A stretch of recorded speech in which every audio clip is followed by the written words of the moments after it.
Mag-behave lang kayo kay mama, Bili nito sa kambal. Noted po, Papa. Sabay na wika ng kambal. Good girls. Ginulo niya ang buhok ng dalawa at saka bumaling siya sa mommy niya. Mom, huwag kang magpapagod, okay? Ani niya. Tumango lang ito, tinatid ko palabas si Eros. Take care. Ani ko, tinintay ko muna makalis ang sasakyan niya bago ko bumalik sa loob. Samahan ko na po kayo sa kwarto ninyo. Alo ko. No thanks. Walang emosyong sambit niya. Rose! Tawag ng isa yata niyang katulong. Po, ma'am? Ingal na tanong nito. Samahan mo ako sa kwarto ko? Utos nito. At bago pa man sila umalis, tinignan ako nito mula ulo hanggang paa. Labis ako nagulat sa trato niya sa akin ngayon. Akala ko hindi siya tulad nung iniisip ko sa kanya kanina. So ibig sabihin, hindi totoo yung pinakita niya sa akin kanina? Simula na makauwi kami ng bahay, hindi pa rin maalis sa utak ko, yung kanina. Bakit siya ganon? Maayos naman ang pakikitungo niya sa akin kanina. Pero bakit nung umalis si Eros, bigla na lang naging iba yung trato niya sa akin? Hey, are you okay? Nabalik ako sa wisyo nang hawakan ni Eros sa magkabilang balikat ko. Peke akong ngumiti at tumango. Yeah, I'm okay, I answered. You sure? Kanina ka pa kasi tahimik Ani pa nito. Ano ka ba? Okay lang ako, no? Ani ko pa at pilit na tumawa. Okay, let's sleep na. Saad niya sabay halik sa labi at noo ko. Nagising pa ako kinaumagahan na maramdaman ko wala na si Eros sa tabi ko. Inayos ko munang higaan bago magtungo sa banyo. Bago ko bumaba, dumaan muna ako sa kwarto ng kambal para i-check sila. Napangiti ako na makitang himbing na himbing pa rin sila sa pagtulog. Good morning, hon. Hinalikan ko sa pisngi si Eros. Good morning too, hon. He greeted back. Nga pala, dun muna kayo. Pansamantala sa bahay ni mommy. Maya-maya sabi niya. Ha? Bakit? Tanong ko. Sa Thursday pupunta kami ng Italy para sa malaking project namin. Don't worry, 1 week lang kami doon. Saan niya? 1 week? Lang? Ang tagal na nun para sa akin. So, kailan kami pupunta doon? Utal pang tanong ko. Bukas, ihahatid ko kayo doon. Sagot niya. At sana pagbalik ko, close na kayo sa isa't isa. Pilit na lang akong ngumiti. That is not gonna happen again, Eros. Gikisingin ko muna yung kambal. Tumayo na ako at hindi na hinintay pa yung response niya. Pagpasok ko sa kwarto ng kambal, naupo ako sa kama ni Anika. Natulala lang ako sa kawalan nang maramdaman ko na may yumakap sa akin. Good morning, Mama. Bakit ka pusad? Tanong nito. Ngumiti naman ako. Good morning, my angel. No, hindi sad ang mama. Saad ko. Are you sure po? Tumango naman ako. Let's wake up your sister para man mag-almusal na tayo. Dali-dali naman siyang bumaba sa kama niya at lumandag sa kama ni Anay. Wake up! Breakfast is ready! Pagising nito sa kapatid. Late naman I want to sleep pa, she said while pouting. Ah, such a cutie! Mama is here, wake up na, ani Anika. Dahan-dahan namang bumangon si Anaya. Good morning, Mama. Nakapikit pang bati niya sabay hikab. Lumapit ako sa peso nila at saka parehas silang niyakap. Nasabi sa akin ng papa ninyo na pupunta raw kayo bukas sa bahay ng lola nyo? Talaga po? Tila nagdingning ang mga mata nila. Yes, nakangiting sagot ko. Siguro isasawalang bahala ko na lamang yung nangyari kahapon. Baka pagod lang siya kaya ganon. Sabay na kaming tatlong bumaba ng hagdan at tumungo ng kusina. Wala ka bang pupuntahan? Tanong ko kay Eros.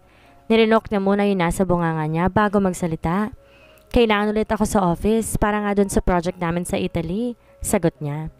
Tumango-tango naman ako at nang matapos kaming kumain ako na mismo nagpresentang maghugas ng mga pinagkainan namin. Ako na, maligo ka na ron at, di ba, anong oras ang alis mo? Sabi ko kay Eros. Okay, fine, I love you. Tsaka pinatakan ko ng halik ang aking labi. So, kamusta naman ang pagkikita ninyo ng nanay niya? Tanong ni Laura mula sa kabilang linya. Kausap ko siya ngayon at nasabi ko na rin sa kanya yung pagkikita namin ng mommy ni Eros. But except doon sa isa. Maayos naman, mabait naman siya, sagot ko. So, close na kayo? Naks naman, how I wish. Lol. Medyo. Anikot sa kamahinang tumawa. Anong tawag mo sa kanya? Tanong pa niya. Wala. Nahiya akong tawagin siyang mommy or mama, sagot ko. You know what? Kung katabi lang siguro kita, baka nabatukan na kita. Natawa naman ako.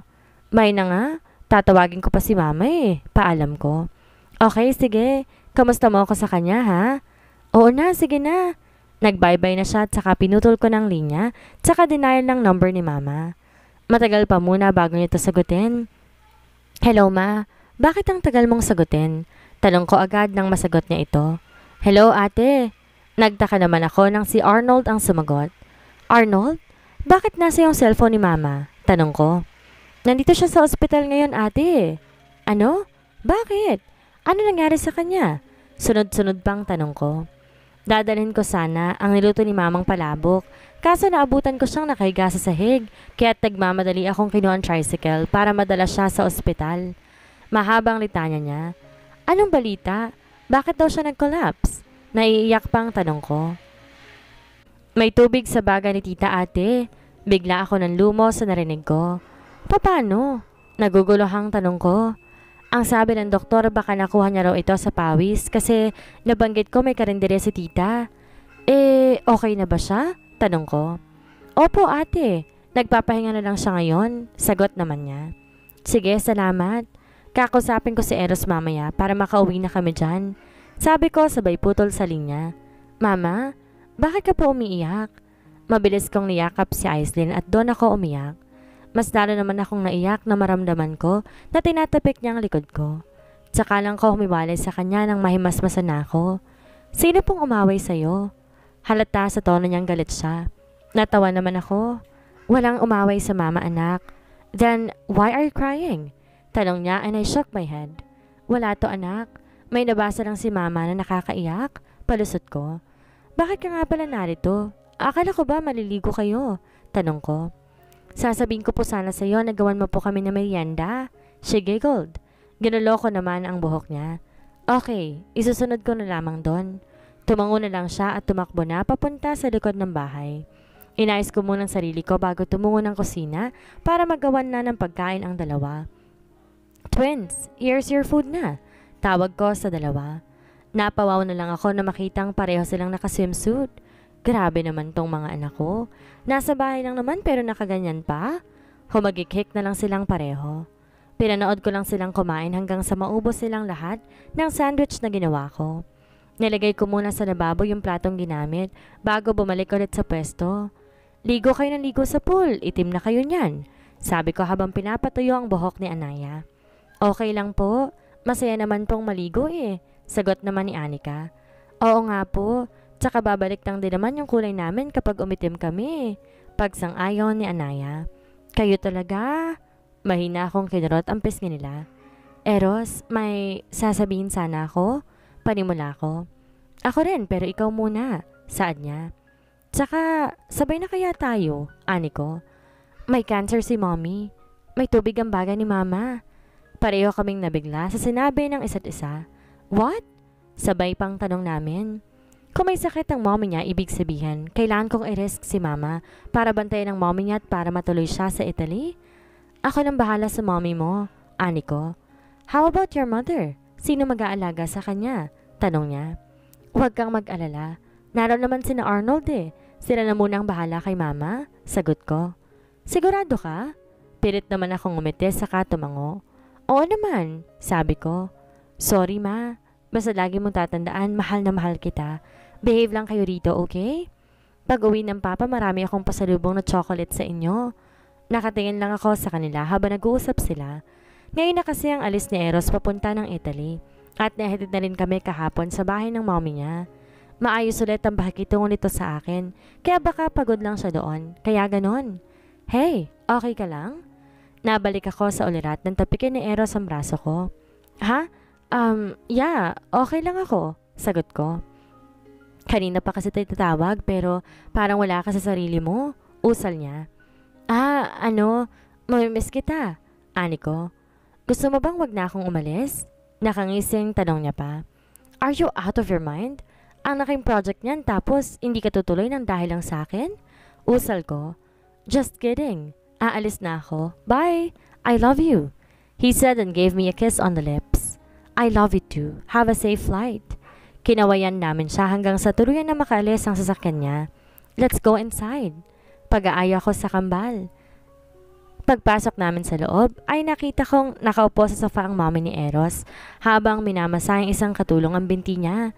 Get out! Maya-maya'y taboy niya roon sa katulong. Tahimik akong tumayo at umalis. You, come here. Tinuro ko naman ang sarili ko. Who else? Stupid. Ika niya, pero yung huli hindi ko na narinig. Bakit po? Tanong ko nang makalapit na ako sa kanya. Ikaw magtuloy ng ginagawa niya. Walang emosyong sambit niya. Agad na ako umupo sa harap niya, tsaka inampisa ng masahihin ang binti niya. Lola, story time po ulit kayo. Wika ni Anika, ngulit hindi siya nito kinibo. Tumingin sa akin si Anika kaya sinenasan ko siyang wag makulit. Lola, sige na po, please. Pinagsalop pa nito ang kanyang kamay, ngulit wala pa rin itong imik. Story time po kayo, Lola, please. Subok ni Anaya. Kita ko nagpigil lang ng galit ang mommy ni Eros kaya agad kong sinaway ang kambal. Kambal, maglaro na muna kayo sa kwarto ha? Ani ko ngulit hindi nila ako pinakinggan. Lola, please, please. Sabay pang pakiusap ng kambal.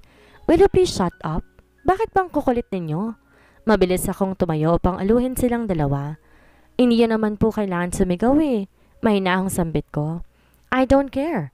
Lumayas kayo sa harapan ko at baka ano pang magawa ko sa inyo eh. Hinila ko na lang paakyat sa kwarto ang kambal.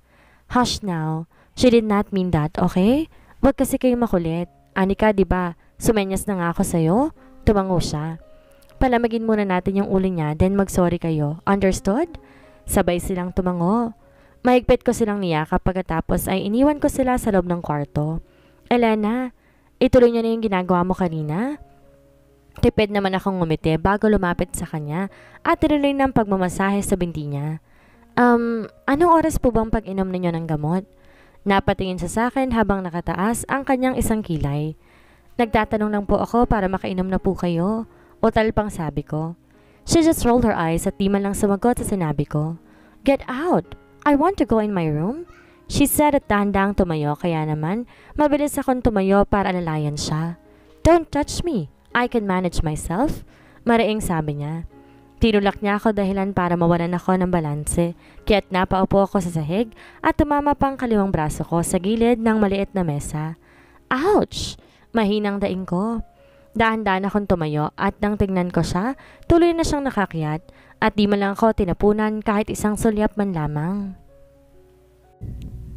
Tumungo na lamang ako sa kusina para manguha ng yelo na nagsisimula na magkapasa yung braso ko. Naku, paano po yan, ma'am? Tanong ng isang katulong na si Ate Sally. Wala po ito, sagot ko. Sa taas po muna ako ha? Tumango na lamang siya kahit nagsimula na ako maglakad papaalis. Sakto pagpasok ko ng kwarto narinig kong nagre-ring ang cellphone ko. Oh, hello Eros, sagot ko sa tawag. How are you there? Tanong niya. Okay lang naman kami rito, ikaw, nakaalis na ba kayo? Tanong ko rin. Halos kakaalis lang namin, sagot naman niya. Okay, tawag ka na lang pag nakarating na kayo, Okay, bye. I love you and the twins. I love you too. Saka na'y binaba ang telepono. Bibaba ko na lang sana ang cellphone ko na may tumawag ulit. Hello, Lara? Nabalitaan ko yung nangyari kay tita. How is she? Kumunot naman ang noo ko. Kanina mo nalaman? Tanong ko. Sa pinsan mong si Arnold. Wala naman ang pagkakakunot sa noo ko. Ba't kayo magkausap ni Arnold? Tanong ko habang pinipigil ang pagngiti. Ha? Wala lang. Utal na sagot niya. May hindi ka ba sinasabi sa akin? I teased.